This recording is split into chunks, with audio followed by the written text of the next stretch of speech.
Durante muito tempo, a Segunda Guerra Mundial foi contada quase exclusivamente a partir dos grandes campos de batalha da Europa, do Pacífico e do Norte da África. Mas, longe desses holofotes, uma guerra silenciosa se desenrolava em águas tropicais, onde poucos imaginavam que o conflito pudesse chegar com tanta intensidade. O Atlântico Sul, que durante anos foi visto como uma retaguarda segura, transformou-se em um campo de caça mortal. Ali, invisíveis sob a superfície do mar, submarinos alemães estendiam o alcance da Kriegsmarine para regiões consideradas improváveis, e o Brasil estava no centro dessa nova frente de guerra.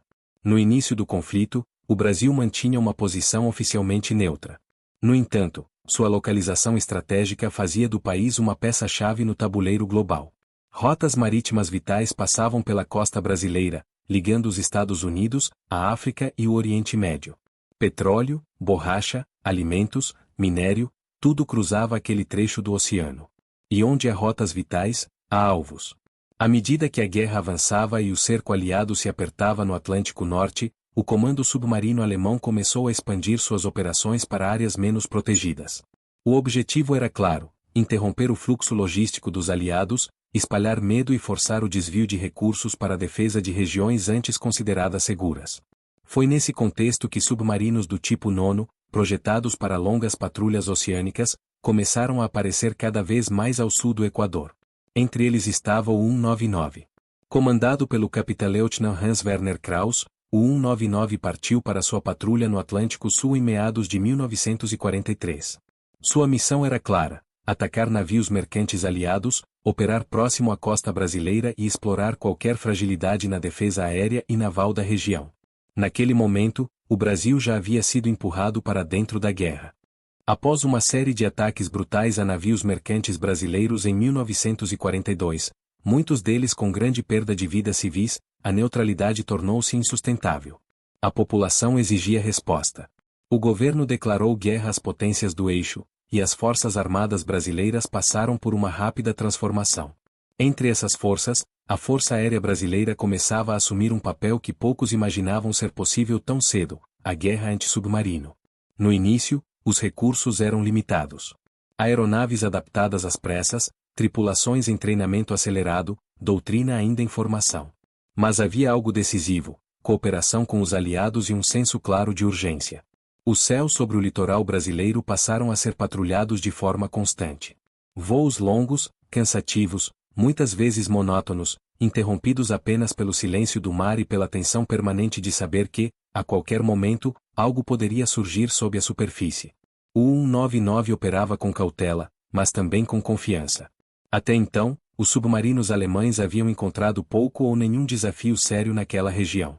A costa brasileira oferecia oportunidades tentadoras: tráfego intenso, defesas irregulares e vastas áreas para evasão. Mas essa percepção estava prestes a mudar. Em julho de 1943, a atividade aérea brasileira se intensificou significativamente na região do Rio de Janeiro.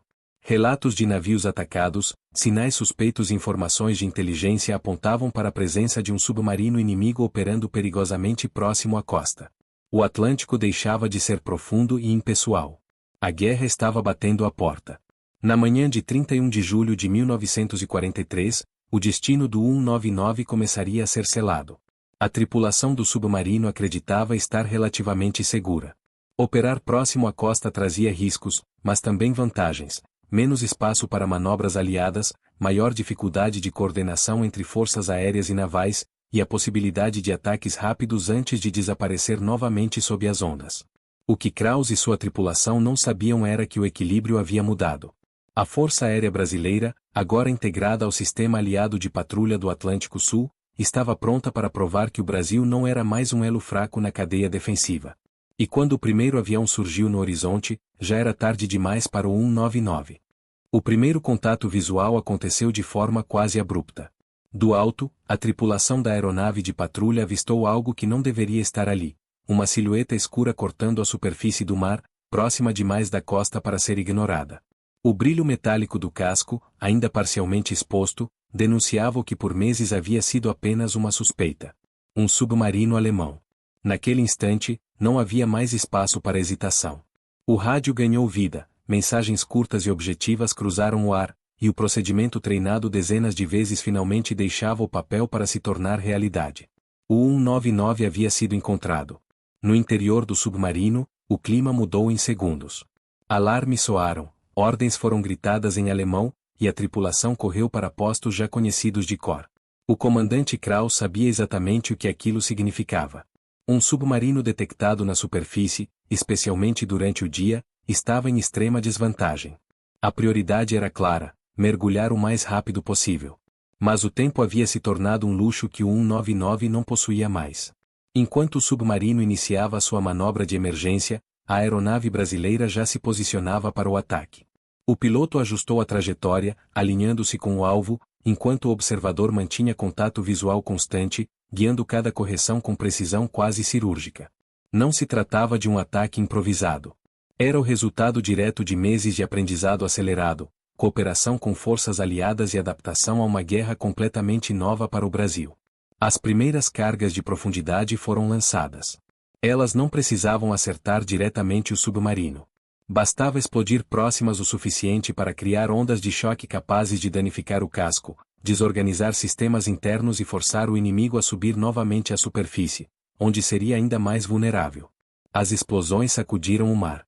Colunas de água se ergueram, o oceano borbulhou violentamente, sob a superfície, o 199 sentiu o impacto de forma brutal. Instrumentos falharam, luzes piscaram, e o casco gemeu sob a pressão súbita das ondas de choque. Mesmo assim, o submarino tentou resistir. Kraus ordenou manobras evasivas, tentando ganhar profundidade e escapar do cone de ataque. Mas o espaço era limitado. A proximidade da costa, que antes parecia uma vantagem, agora se tornava uma armadilha.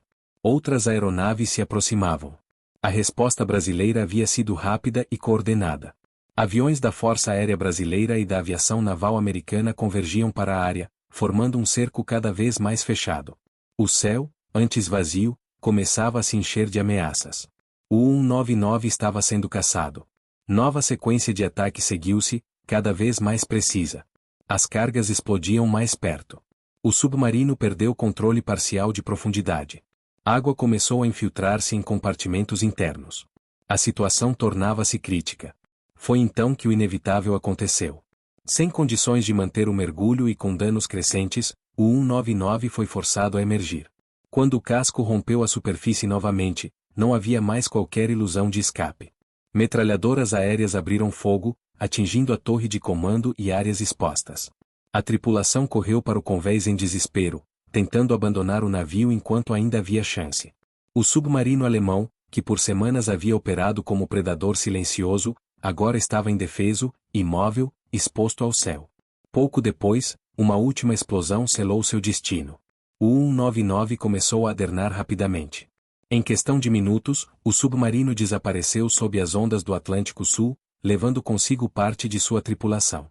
Outros homens conseguiram se lançar ao mar, agarrando-se a destroços, esperando por um resgate que viria, ironicamente, do inimigo que acabará de derrotá-los. Dos 49 tripulantes a bordo, 12 morreram. Os sobreviventes foram capturados e feitos prisioneiros de guerra. Mas o impacto daquele episódio ia muito além do número de mortos ou do casco afundado. Aquele momento marcou algo histórico. Pela primeira vez, a Força Aérea Brasileira havia afundado um submarino inimigo em combate real. Não como apoio secundário. Não como coadjuvante. Mas como protagonista. A mensagem foi imediata e clara. O Atlântico Sul não era mais território livre para os U-Bootes. A partir daquele dia, a Kriegsmarine passou a rever suas operações na região. O risco havia aumentado. O custo tornará-se alto demais. O que antes parecia uma zona periférica da guerra agora demonstrava possuir olhos no céu, coordenação no mar e determinação política. Para o Brasil, o afundamento do 199 teve um efeito profundo. Internamente, consolidou a percepção de que o país não era apenas um participante simbólico do conflito, mas um agente ativo e eficaz. As tripulações ganharam confiança. A doutrina antissubmarino amadureceu. A integração com forças aliadas se fortaleceu. Externamente, o episódio ecoou como prova de que o eixo não poderia operar impunemente no Atlântico Sul. E, talvez mais importante, mostrou que a guerra moderna não dependia apenas de grandes frotas ou encouraçados imponentes. Dependia de vigilância constante, reação rápida e integração entre ar, mar e inteligência. O 199 não foi apenas mais um submarino perdido. Ele representou o fim de uma ilusão. A ilusão de que havia mares seguros. A ilusão de que certas regiões estavam fora do alcance da guerra. A ilusão de que países periféricos não teriam papel decisivo em conflitos globais. No silêncio que se seguiu após o afundamento, o Atlântico Sul continuou sendo o mesmo mar vasto e profundo de sempre. Mas a guerra ali havia mudado para sempre. E o Brasil já não era mais apenas um espectador. O afundamento do 199, no entanto, não pode ser entendido como um evento isolado. Ele foi o resultado direto de uma transformação silenciosa que vinha ocorrendo havia meses, tanto no Brasil quanto no próprio Atlântico Sul. Antes daquele agosto de 1943, os submarinos alemães haviam operado com relativa liberdade na região.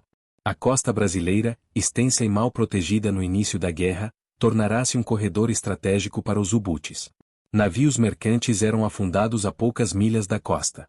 Tripulações civis morriam sem sequer ver o inimigo. A sensação de vulnerabilidade era constante. Essa realidade foi o que empurrou o Brasil, de forma definitiva, para dentro do conflito. Os ataques a navios brasileiros em 1942 não foram apenas incidentes militares, foram choques políticos e emocionais.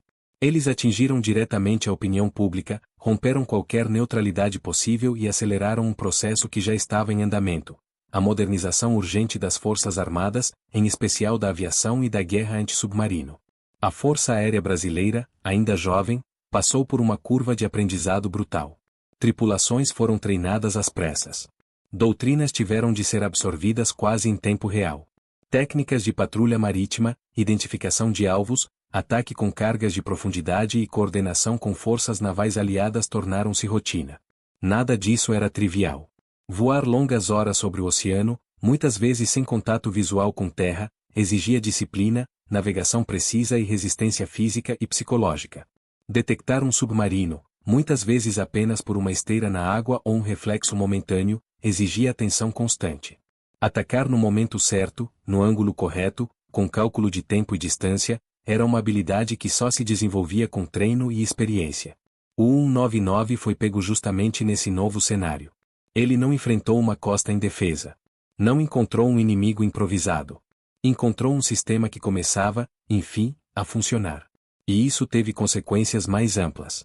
Após a perda do 199, os comandantes alemães passaram a tratar o litoral brasileiro com cautela crescente.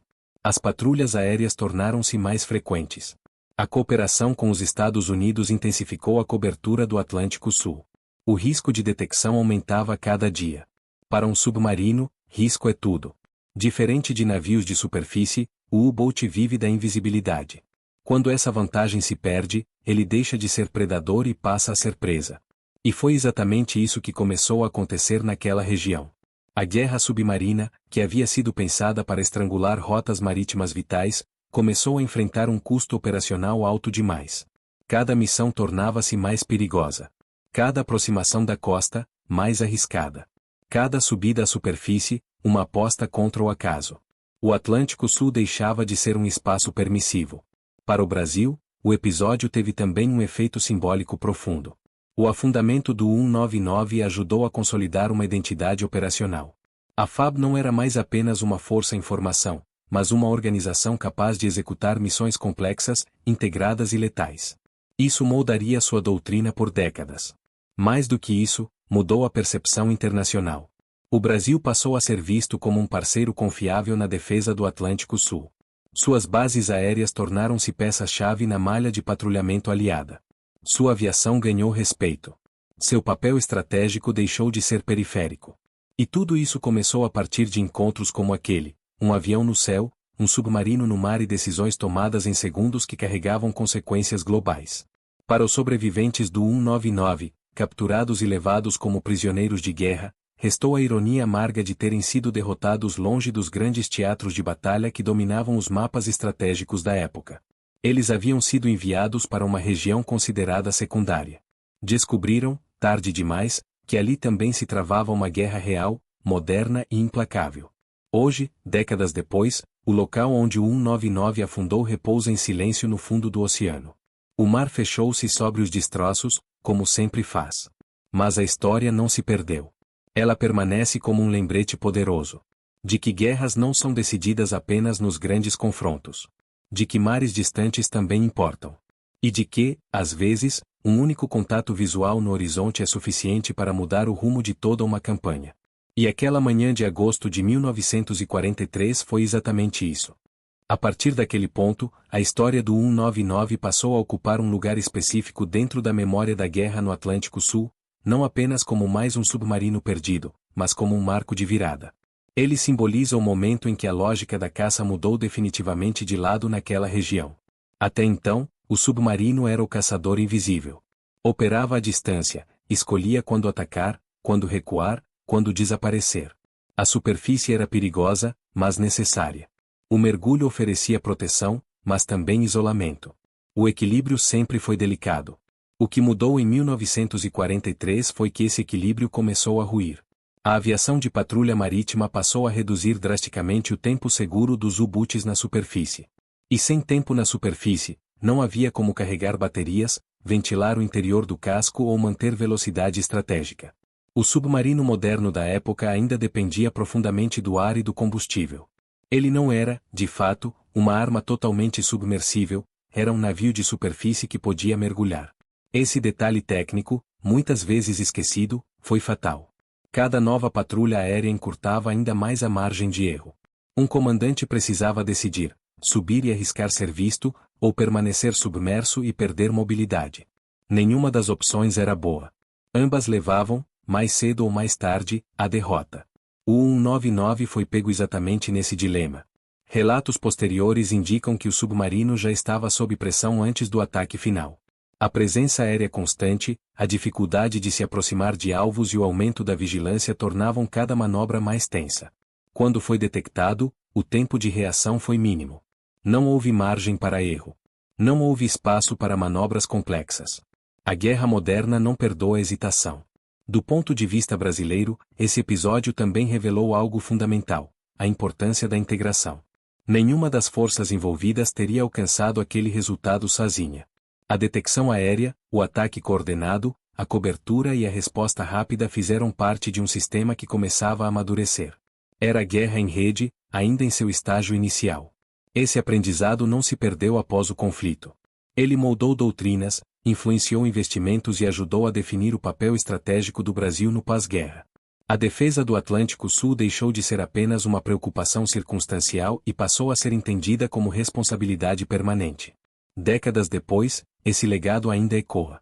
O 199, hoje, é mais do que um destroço no fundo do mar. Ele é um ponto de referência histórico. Um lembrete de que tecnologia, treinamento e coordenação podem transformar completamente o equilíbrio de poder, mesmo longe dos grandes palcos da guerra. E talvez essa seja a lição mais duradoura dessa história. A guerra não é decidida apenas por quem tem a arma mais temida, mas por quem consegue adaptar-se mais rápido às mudanças do campo de batalha. O submarino, que havia dominado o início do conflito, tornou-se vulnerável no momento em que perdeu sua principal vantagem, a invisibilidade. No silêncio profundo do oceano, onde o 199 repousa, não há glória nem derrota, apenas a prova concreta de que nenhuma arma é invencível para sempre.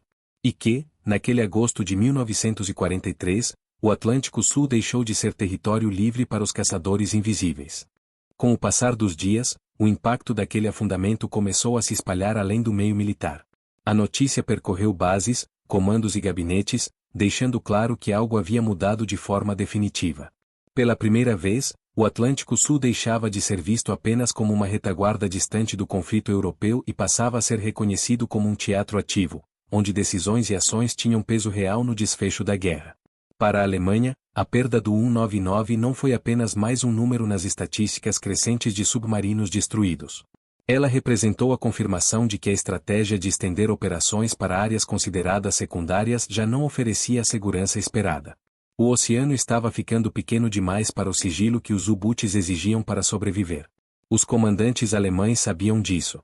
Relatórios internos já indicavam que a taxa de perdas havia se tornado insustentável. Cada nova patrulha custava mais homens, mais material e menos resultados. A superioridade inicial, baseada no fator surpresa e na escassez de meios antissubmarino dos aliados, havia desaparecido.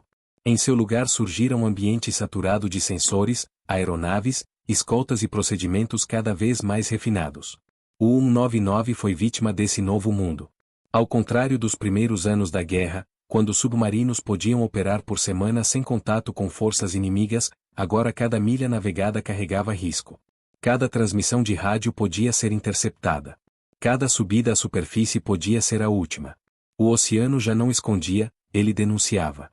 No Brasil, o episódio acelerou uma mudança de mentalidade que já estava em curso. A guerra deixou de ser algo distante, observado por meio de telegramas e mapas.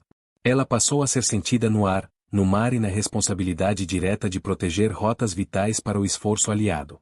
O Atlântico Sul era uma artéria estratégica.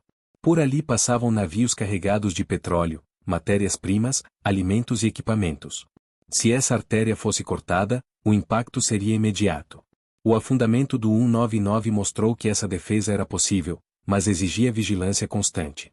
E vigilância tem um custo. Mais aeronaves foram destacadas. Mais tripulações treinadas. Mais horas de voo. Mais coordenação entre forças. O esforço era contínuo e exaustivo, mas a alternativa era impensável. A guerra não permitia pausas. Ao mesmo tempo, o episódio teve um efeito simbólico profundo.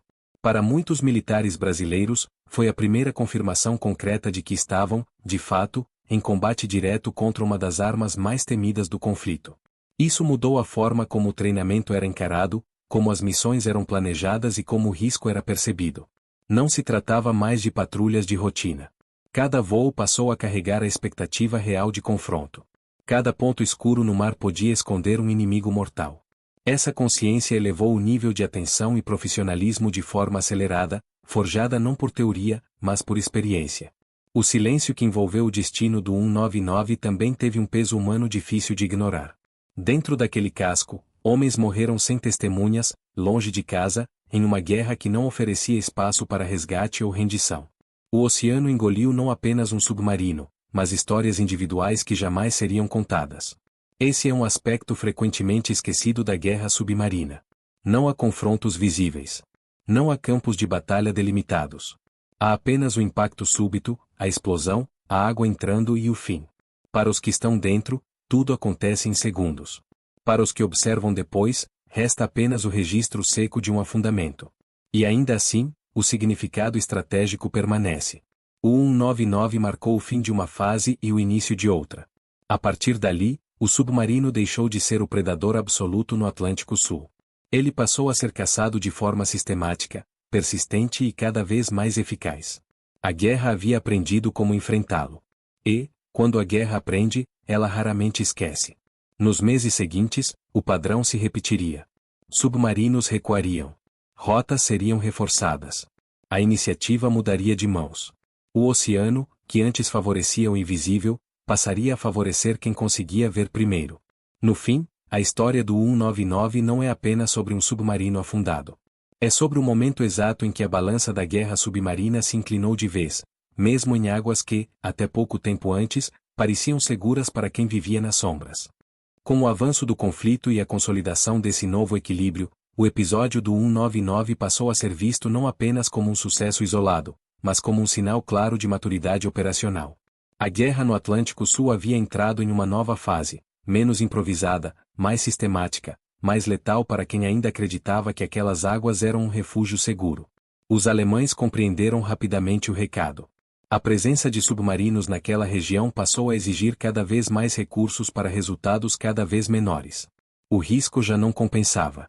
Cada missão envolvia atravessar áreas monitoradas, sobreviver a patrulhas aéreas constantes e operar sob a pressão permanente de ser detectado a qualquer momento. O fator psicológico, nesse ponto, tornava-se tão pesado quanto o risco físico. Para um submarino, saber que o inimigo domina o ar muda tudo. A doutrina alemã sempre havia se apoiado na furtividade, no ataque surpresa e na liberdade de manobra em vastos espaços oceânicos. Quando esses espaços começaram a se fechar, a essência da arma submarina foi sendo corroída. O 199 não caiu por erro isolado ou azar extremo, ele caiu porque o ambiente estratégico já não favorecia sua existência. No lado aliado, especialmente no Brasil, o efeito foi o oposto. O sucesso reforçou a confiança em um modelo de defesa baseado em cooperação, tecnologia e persistência. Não havia um golpe decisivo, mas uma soma de ações contínuas: voar, observar, registrar, voltar a voar. dia após dia, hora após hora. A guerra antissubmarino é, acima de tudo, uma guerra de resistência. Ela exige mais paciência do que heroísmo, mais método do que impulso. O afundamento do 199 mostrou que essa abordagem funcionava. Que o cansaço, a repetição e a vigilância constante eram armas tão eficazes quanto bombas e metralhadoras. Com o tempo, o episódio também ganhou um valor histórico maior. Ele passou a simbolizar o momento em que o Brasil deixou definitivamente a posição de observador armado e assumiu, na prática, o papel de combatente ativo em um conflito global. Não apenas escoltando, não apenas patrulhando, mas enfrentando diretamente o inimigo. Essa transição teve consequências duradouras. A experiência acumulada no Atlântico Sul influenciaria a formação de doutrina, a organização das forças e a mentalidade estratégica no pós-guerra. O entendimento de que o espaço marítimo e aéreo nacional precisava ser protegido de forma integrada não desapareceria com o fim do conflito. Pelo contrário, tornaria-se parte permanente do planejamento militar. O mar já não era visto como uma barreira natural. Era um espaço a ser controlado. E controlar o mar exigia algo mais profundo do que navios e aviões. Exigia coordenação, inteligência, logística e, acima de tudo, continuidade. A guerra ensinou que não basta reagir, é preciso antecipar. O 199, nesse sentido, tornou-se um marco silencioso. Um ponto de inflexão que raramente aparece nos grandes livros de história mundial, mas que carrega um peso enorme quando observado em escala regional e estratégica. Ele representa o instante em que a guerra submarina perdeu o elemento da surpresa em uma parte do mundo onde antes se sentia confortável. Representa também o momento em que uma força ainda em processo de consolidação provou que podia aprender rápido, adaptar-se e vencer. E talvez essa seja a maior lição desse episódio. Não foi apenas a tecnologia que afundou o 199. Não foi apenas a bomba, o avião ou a patrulha. Foi a compreensão de que a guerra havia mudado, e que quem não acompanhasse essa mudança seria engolido pelo mar, sem aviso e sem retorno. Assim, no silêncio das águas do Atlântico Sul, ficou gravado um recado que ecoaria até o fim do conflito. A era do submarino solitário estava chegando ao fim. A história, no entanto, não termina no momento do afundamento. Como acontece com muitos episódios da guerra, as consequências mais profundas só se revelam com o passar do tempo. Para a Kriegsmarine, a perda do 199 foi mais um dado em uma equação que começava a ficar impossível de ignorar. A partir de 1943, os submarinos alemães já não eram mais caçadores livres. Eles haviam se tornado presas em potencial, obrigados a operar sob constante ameaça aérea, com rotas previsíveis e margens de erro cada vez menores. O Atlântico Sul, que antes parecia distante do centro do conflito, passava a integrar definitivamente o mapa da derrota submarina alemã. As estatísticas confirmavam essa percepção. O número de afundamentos de navios aliados caía, enquanto as perdas de U-Bootes aumentavam de forma alarmante. Cada missão exigia mais combustível, mais planejamento e mais risco, tudo isso para resultados cada vez mais modestos. O equilíbrio estratégico havia se invertido. Para o Brasil, o efeito foi quase oposto. O afundamento do 199 reforçou a convicção de que o esforço valia a pena. As horas de voo, o desgaste das tripulações, a adaptação acelerada a doutrinas estrangeiras e a convivência com tecnologias ainda novas haviam produzido um resultado concreto. O inimigo podia ser encontrado. Podia ser localizado. E podia ser destruído. Isso teve um impacto direto na moral. Tripulações passaram a encarar as missões com outro espírito. Não eram mais patrulhas abstratas em um oceano imenso, mas operações com propósito claro. Cada voo tinha peso. Cada observação podia ser decisiva. A ideia de que algo pode acontecer hoje deixou de ser esperança e passou a ser expectativa real. Esse fator psicológico é frequentemente subestimado, mas em guerras longas ele é determinante. A guerra antissubmarino não oferece recompensas visíveis imediatas. Não há linhas de frente bem definidas, nem vitórias espetaculares. Há apenas vigilância constante, repetição exaustiva e longos períodos sem contato. Quando o contato finalmente acontece, tudo se resolve em minutos ou segundos. O 199 mostrou que esses minutos podiam mudar tudo. No plano institucional, o episódio acelerou processos que já estavam em andamento. A integração entre Marinha e Força Aérea passou a ser tratada não como exceção, mas como norma. A troca de informações ganhou prioridade. Procedimentos foram refinados. Protocolos de comunicação foram simplificados para reduzir atrasos críticos. A lógica era simples: quanto menos tempo entre detecção e ataque, maior a chance de sucesso. Essa mentalidade sobreviveria ao fim da guerra. No pós-conflito, o Brasil carregaria consigo a experiência prática de ter defendido um espaço marítimo vital contra uma ameaça moderna e sofisticada. Isso influenciaria desde a formação de oficiais até a maneira como o país passaria a enxergar seu papel estratégico no Atlântico Sul. O oceano deixava de ser apenas rota comercial. Passava a ser área de responsabilidade. E essa responsabilidade tinha custo. O afundamento do 199 também revelou algo importante sobre a natureza da guerra moderna: a assimetria entre esforço e resultado. Para os aliados, manter patrulhas aéreas constantes exigia logística, combustível, manutenção e pessoal. Para os submarinos alemães, bastava um erro, um periscópio visto, um rastro mal oculto, um momento de descuido, para que tudo terminasse. Essa assimetria, com o tempo, tornava-se insustentável para quem estava na defensiva. O submarino, que havia começado a guerra como arma do fraco contra o forte, agora enfrentava um sistema que aprendia rápido, se adaptava e cobrava um preço cada vez mais alto por cada incursão. E o 199 foi engolido exatamente por esse sistema. Hoje, ao olhar para esse episódio, ele pode parecer pequeno diante das grandes batalhas do Atlântico Norte ou dos confrontos gigantescos no Pacífico. Mas, em escala estratégica, ele representa algo maior: o fechamento definitivo de uma brecha. Um espaço que antes permitia infiltração passou a ser negado. Um oceano antes permissivo tornou-se hostil. Um inimigo invisível passou a ser caçado. No fundo, o 199 não foi apenas um submarino afundado.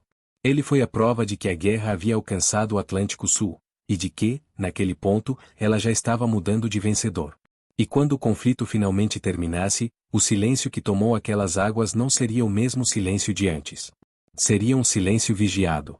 Com o passar dos meses, o episódio do 199 começou a ganhar um peso simbólico que ia muito além do seu valor militar imediato. Ele passou a ser citado em relatórios, estudos internos, posteriormente, em análises históricas como um marco silencioso da maturidade da defesa antissubmarino no Atlântico Sul. Até então, havia uma sensação difusa de improviso. As patrulhas existiam, os acordos estavam em vigor, mas tudo ainda parecia experimental, como se o Teatro Sul-Atlântico fosse apenas um apêndice distante da guerra principal. O afundamento do 199 mudou essa percepção.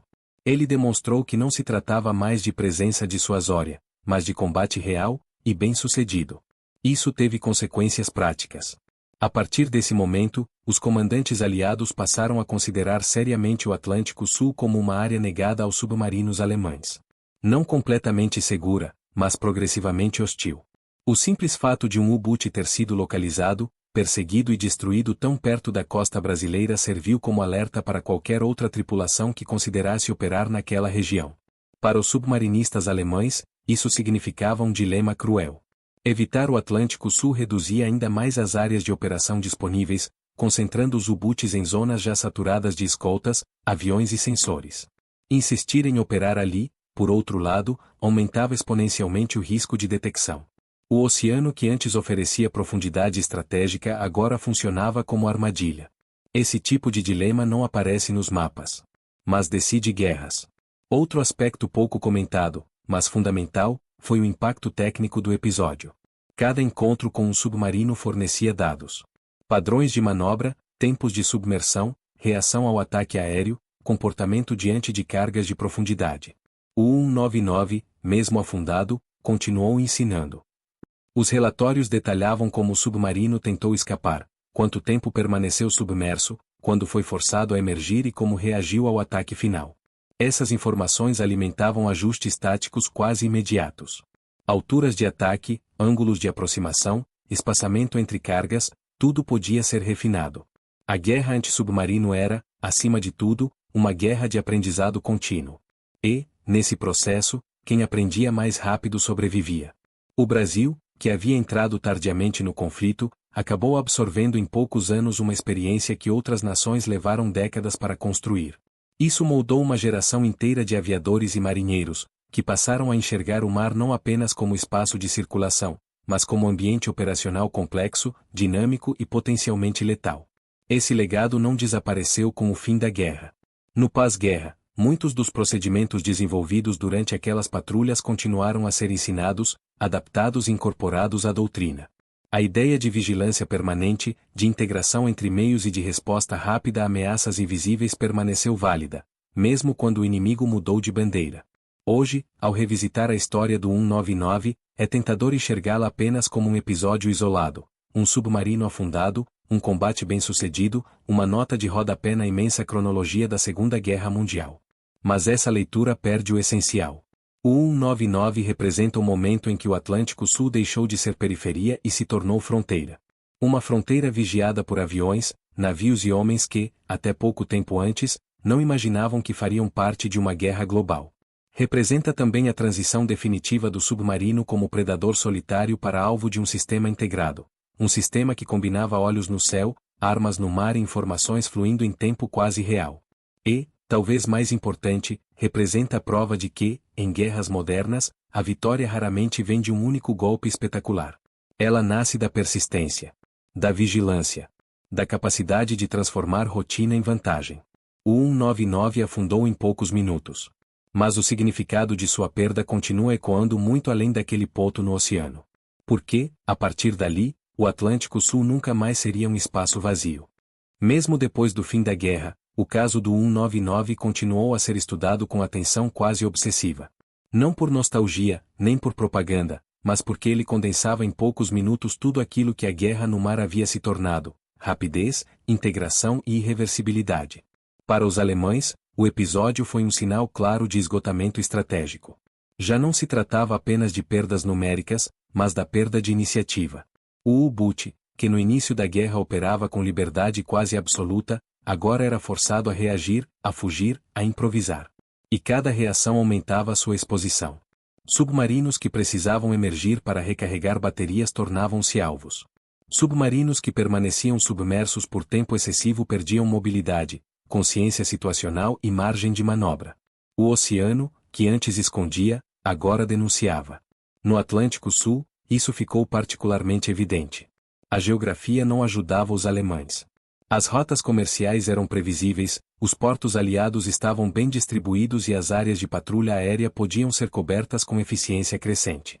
Diferente do Atlântico Norte, onde o clima e a vastidão ainda ofereciam alguma proteção, o Sul era mais claro, mais aberto, mais controlável. Cada voo de patrulha, mesmo sem contato, apertava o cerco. E cada contato bem-sucedido, como o do 199, reforçava a confiança do sistema como um todo. Tripulações ganhavam segurança. Comandantes passavam a confiar mais nos relatórios. Decisões eram tomadas com menos hesitação. Isso também alterou o comportamento dos comboios.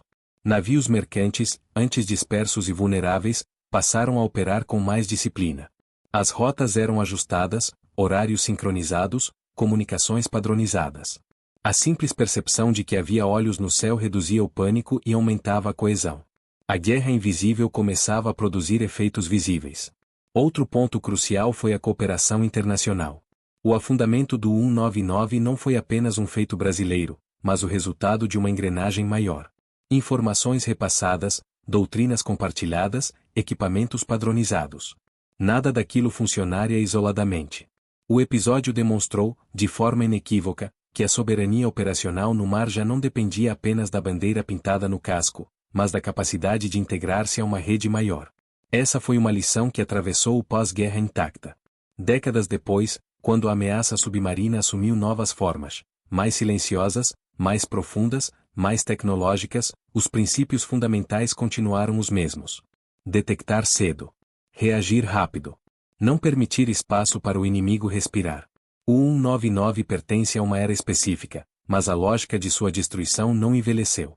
Ela se repete em exercícios modernos, em simulações digitais, em patrulhas que hoje usam sensores que seus tripulantes jamais poderiam imaginar. O cenário mudou. A essência, não. E talvez seja esse o ponto mais poderoso dessa história. Não se trata apenas de um submarino afundado próximo à costa brasileira. Trata-se do momento em que a guerra submarina perdeu seu mistério. Em que o invisível passou a ser rastreável.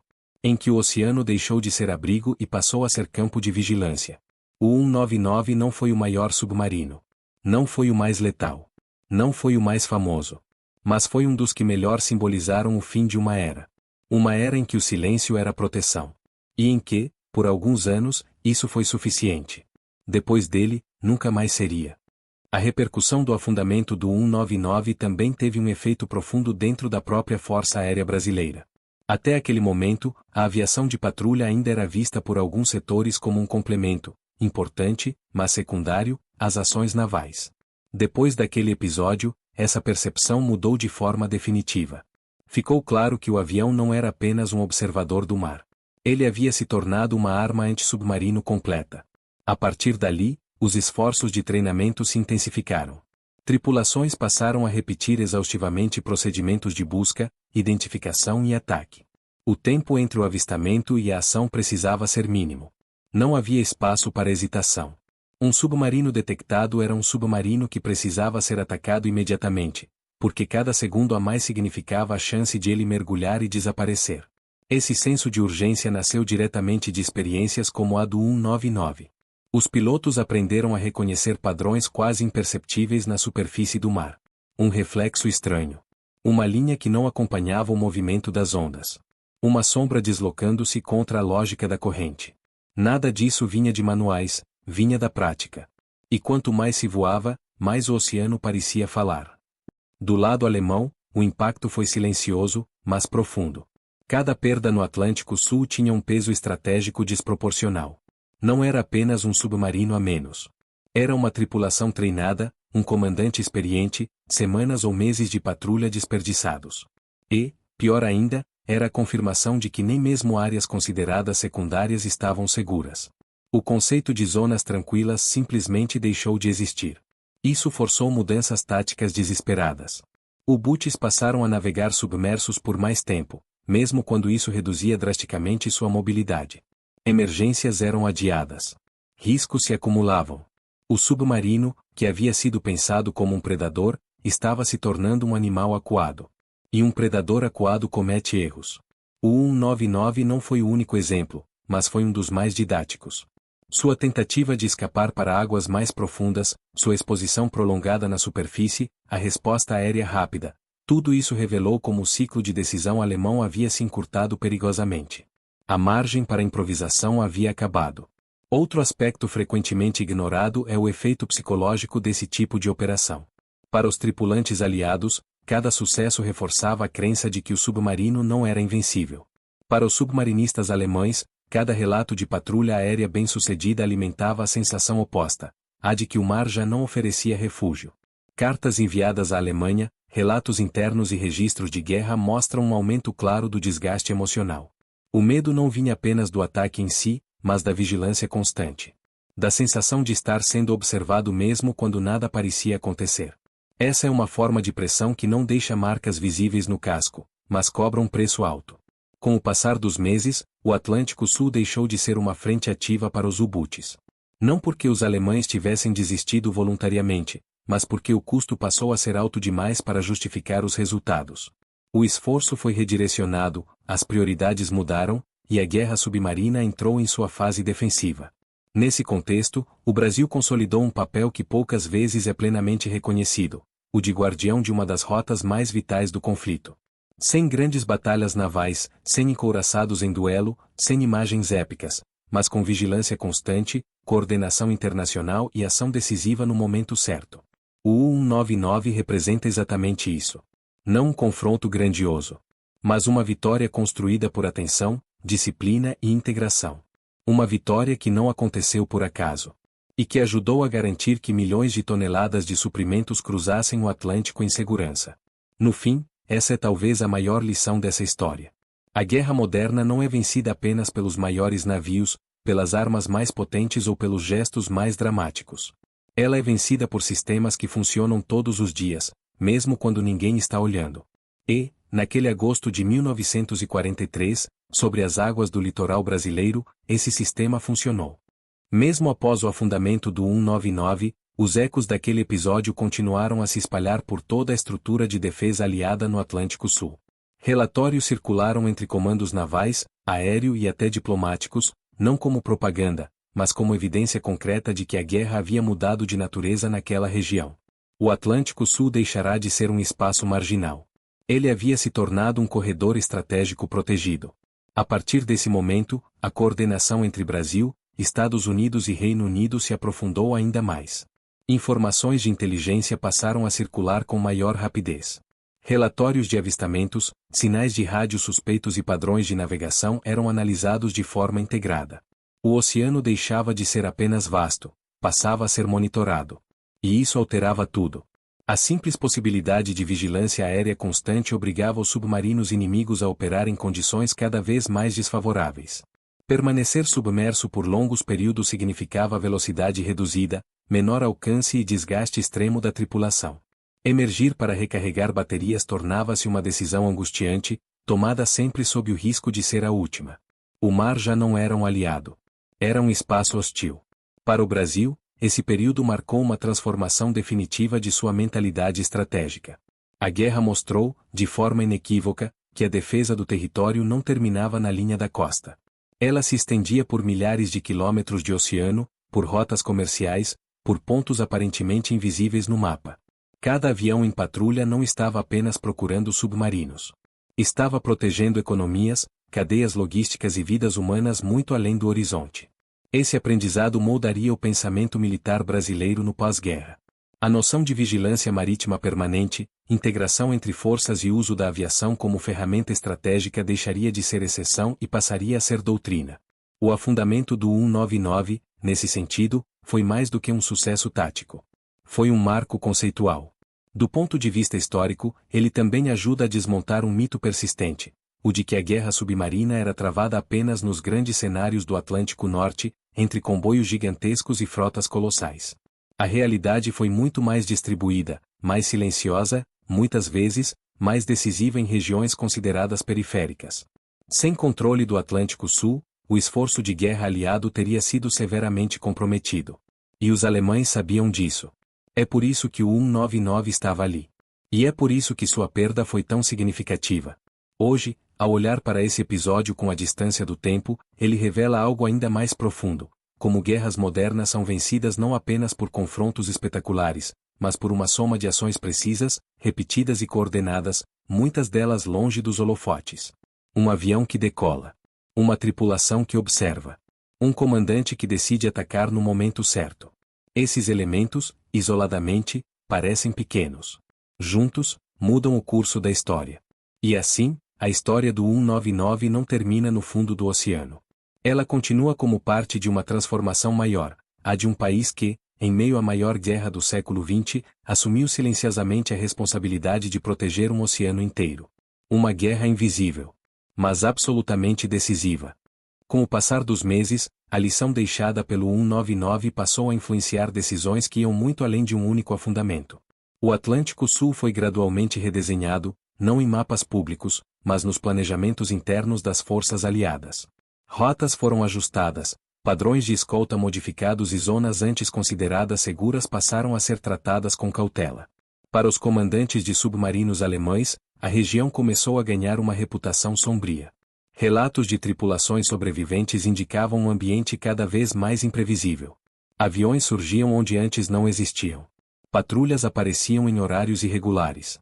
Navios mercantes, que pareciam alvos fáceis, estavam frequentemente acompanhados por escoltas discretas ou operavam sob cobertura aérea invisível. A sensação era clara, alguém estava observando. Isso teve um efeito psicológico profundo. Submarinos são armas de paciência, silêncio e cálculo frio. Quando a incerteza se torna constante, quando cada subida à superfície pode ser a última, o desgaste mental se acumula rapidamente. A eficiência operacional cai. Erros começam a surgir. Decisões hesitantes substituem a agressividade que antes caracterizava a guerra submarina alemã. E tudo isso sem grandes batalhas. Sem anúncios. Sem manchetes. Do lado brasileiro, o efeito foi oposto. Cada missão bem-sucedida reforçava a confiança das tripulações. Pilotos, observadores e equipes de apoio em terra começaram a encarar suas rotinas não mais como exercícios prolongados, mas como ações reais de combate, porque eram. O oceano deixou de ser apenas um espaço a ser patrulhado e passou a ser um campo de operações ativo, onde cada detalhe importava. A identificação correta de um rastro. A interpretação de uma mancha na água. A disciplina em manter silêncio de rádio. A coordenação entre aeronaves e navios. Esses elementos, refinados dia após dia, transformaram a capacidade operacional brasileira em algo muito mais sofisticado do que existia no início da guerra. É importante entender que nada disso aconteceu de forma instantânea ou improvisada. Houve erros. Houve alarmes falsos. Houve missões exaustivas que terminaram sem contato algum. Mas, na guerra antissubmarino, isso fazia parte do processo. O simples fato de estar presente já era uma forma de negação do espaço ao inimigo. Cada patrulha obrigava o submarino a mudar de rota.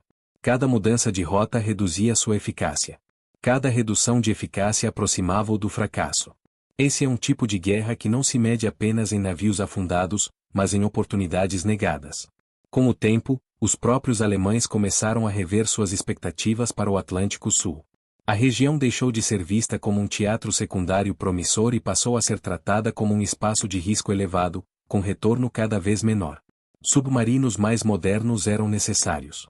Tripulações mais experientes eram exigidas. Mesmo assim, as chances de sucesso continuavam caindo. Enquanto isso, o mundo seguia seu curso. O esforço de guerra aliado crescia em escala industrial. Mais aviões, mais radares, mais sonares, mais navios. A assimetria aumentava a cada mês. O 199 não foi um ponto isolado, foi um sintoma de uma tendência irreversível. Quando a guerra finalmente se aproximou do fim, ficou claro que o Atlântico Sul havia cumprido seu papel silencioso. As rotas permaneceram abertas.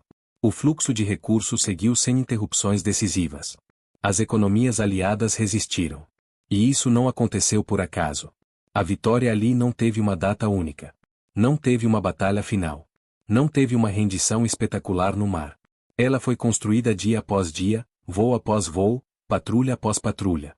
E, no centro dessa história, permanece a imagem de um submarino alemão que acreditava operar longe do perigo, até descobrir que o perigo havia aprendido a voar. A história do 199, portanto, não é apenas sobre um afundamento. É sobre o momento em que o Atlântico Sul deixou de ser um vazio estratégico e passou a ser um espaço defendido. Um oceano vigiado. Uma guerra invisível. E uma vitória construída no silêncio. Ao olhar para o desfecho dessa história, fica claro que o afundamento do 199 não foi apenas um episódio isolado da Segunda Guerra Mundial. Ele representou algo maior, mais profundo e, de certa forma, definitivo, a consolidação de um novo equilíbrio no Atlântico Sul. Para a Alemanha, o episódio simbolizou o fim de uma ilusão. A ideia de que regiões distantes dos grandes teatros europeus permaneceriam vulneráveis, mal defendidas e abertas à ação dos U-Bootes mostrou-se insustentável. O oceano havia encolhido. A guerra tornará-se verdadeiramente global, e não existiam mais zonas esquecidas. Cada submarino perdido longe da Europa era mais difícil de substituir. Cada tripulação experiente que não retornava representava um golpe silencioso, mas profundo, na capacidade operacional alemã. O 199 foi apenas um entre vários, mas sua queda deixou uma mensagem clara: a margem de manobra estava desaparecendo. Do ponto de vista brasileiro, o impacto foi duradouro. A participação ativa no esforço antissubmarino não apenas fortaleceu a posição estratégica do país no contexto aliado, como também acelerou um processo de amadurecimento militar e doutrinário. A Força Aérea Brasileira, ainda jovem naquela época, saiu da guerra com experiência real de combate, integração com forças navais e domínio de operações complexas em ambiente marítimo. Essas lições não se perderam com o fim do conflito. Elas influenciaram gerações futuras, moldaram estruturas, justificaram investimentos e ajudaram a definir o papel do Brasil na segurança do Atlântico Sul ao longo das décadas seguintes. A vigilância marítima, a cooperação internacional e a consciência estratégica da região passaram a fazer parte do pensamento militar de forma permanente. Há também um aspecto humano que não pode ser ignorado. Para os tripulantes do 199, a missão terminou de forma abrupta e violenta, longe de casa, em águas que muitos sequer imaginavam como zona de combate. Para os aviadores brasileiros, aquele encontro representou a transição definitiva entre treinamento e guerra real, um momento que marcaria suas vidas para sempre. A guerra, nesse ponto, mostra seu rosto mais cru. Decisões tomadas em segundos, consequências que ecoam por décadas. Quando as armas finalmente silenciaram, o Atlântico Sul não voltou a ser o mesmo. Ele havia sido integrado ao sistema global de defesa, reconhecido como vital para o fluxo de recursos, pessoas e decisões que moldaram o resultado do conflito. Sua importância estratégica estava estabelecida. E tudo isso sem grandes frotas se enfrentando. Sem batalhas monumentais registradas em pinturas famosas. Sem discursos grandiosos. A vitória ali foi construída no detalhe. No patrulhamento constante. Na disciplina. Na adaptação. Foi uma guerra de sombras, travada contra um inimigo que dependia do silêncio, e que acabou sendo derrotado por olhos atentos no céu. Assim, ao encerrar essa narrativa, o que fica não é apenas a história de um submarino afundado, mas o retrato de uma transformação. O momento em que a guerra submarina começou a perder seu mistério. O instante em que o Atlântico Sul deixou de ser apenas um espaço entre continentes e se tornou um campo decisivo da história. Um oceano que, por muito tempo, pareceu distante da guerra, até que a guerra chegou até ele. E ali ficou.